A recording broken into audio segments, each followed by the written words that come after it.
Hi folks, it's your off-grid homesteader friend coming to you from my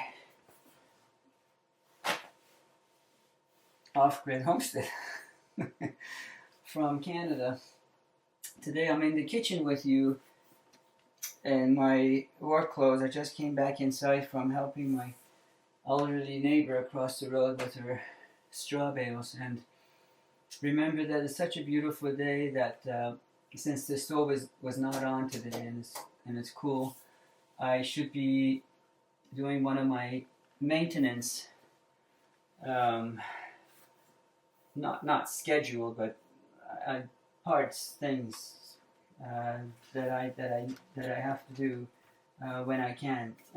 Days like today is perfect for some of the maintenance that requires the stove to be off and cool to touch.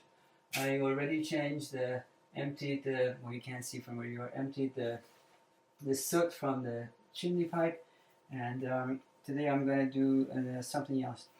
This stove, we bought this from a store that sells these for the Amish, and I remember when placing the order, they were saying to us that you have to place the order before or after the harvest because they would be on the field.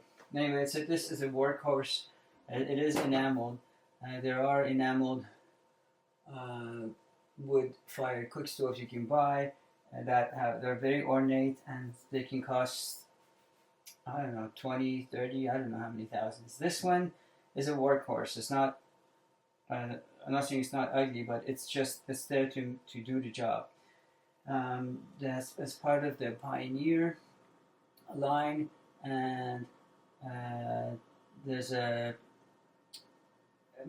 Pioneer Maid, and this is a Pioneer Princess. What it means that in addition to it costing more, is that you have more chambers, these two doors, for instance, more adjustments for the temperature, and they all have these gigantic ovens, and you can even stand on this. It's so sturdy. One day I will stand. I'm just in my dirty clothes, and I thought this is actually good because I can't get any dirtier with this. So I apologize for my attire, but you know, this is life in the off-grid.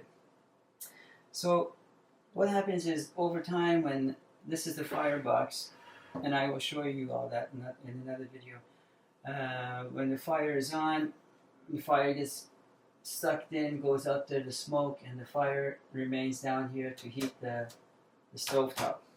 And also all around the walls, the top and the bottom of the oven. And if you leave this open, this becomes a space heater, so it just comes out. The heat just comes out. Well, what happens is that this space here on top, and about the same amount here on the bottom, some smoke and soot gets collected and falls down. You have to rake it off from the top, and then from here you have to open this opening and then rake it out. So if you don't do it, all of that soot and ash and whatever becomes an insulation factor. So you're wasting your firewood. There was none of this when we were looking, none of this, these lessons and helpful hints and things when we were looking to buy. It was our first time, but it was not offered by anywhere online or on YouTube anyway. So I'm happy to offer this to you in case you go to buy this. This we bought maybe 10 years ago for about $4,000. Today they cost a lot more, but doesn't, I suppose. So I will go through this step by step. You can watch me in case you ever buy one like that, so you know what to do, how to maintain these properly, so you can get the most out of your investment. This is the ash box. That's where the ash from the fire that's in the Firebox directly falls into it. So I'm going to take that out. Here's my rake. It comes with a So,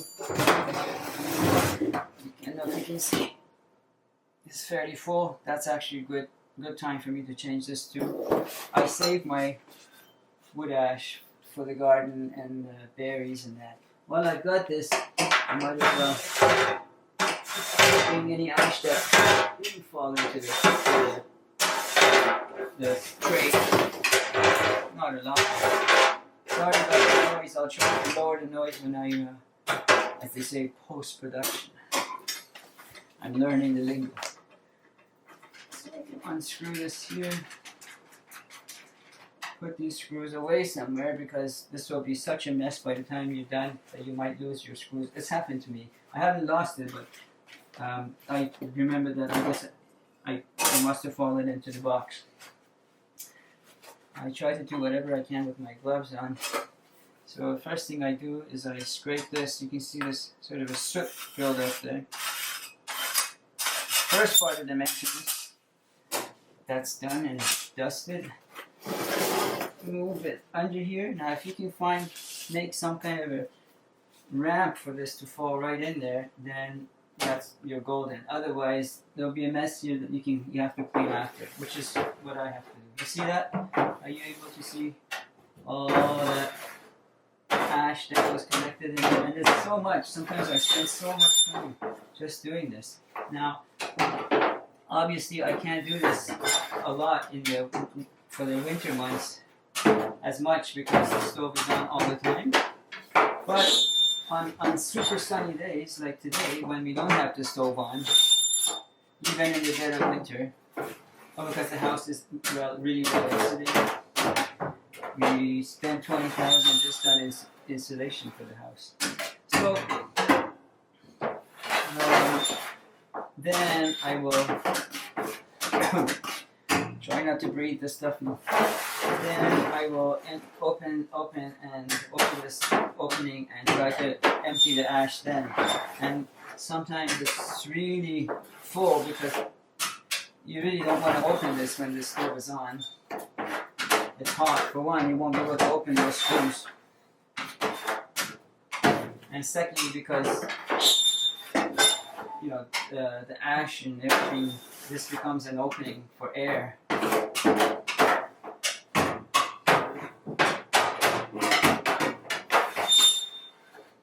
Air is fuel for the fire. It's actually not bad. I must have done it recently and not remember. We're just starting, we're mid-fall, early fall. So we haven't really had it on for too many days for it to have much of an ash buildup. Nonetheless, you see what I'm getting at. So I'm out now.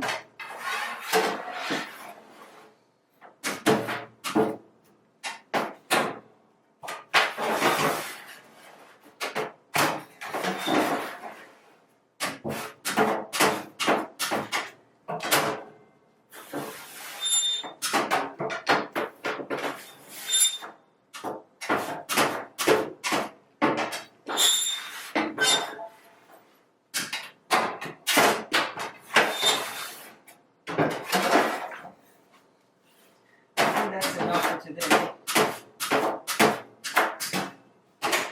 I'm going to give you a break too on the noise.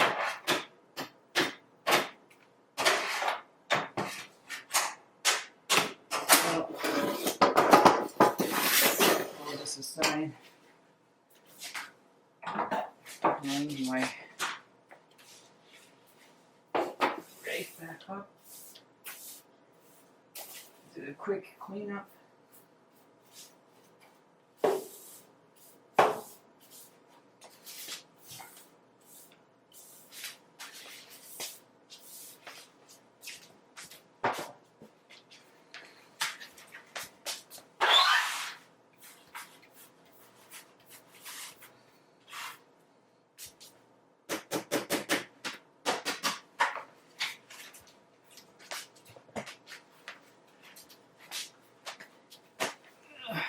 Okay.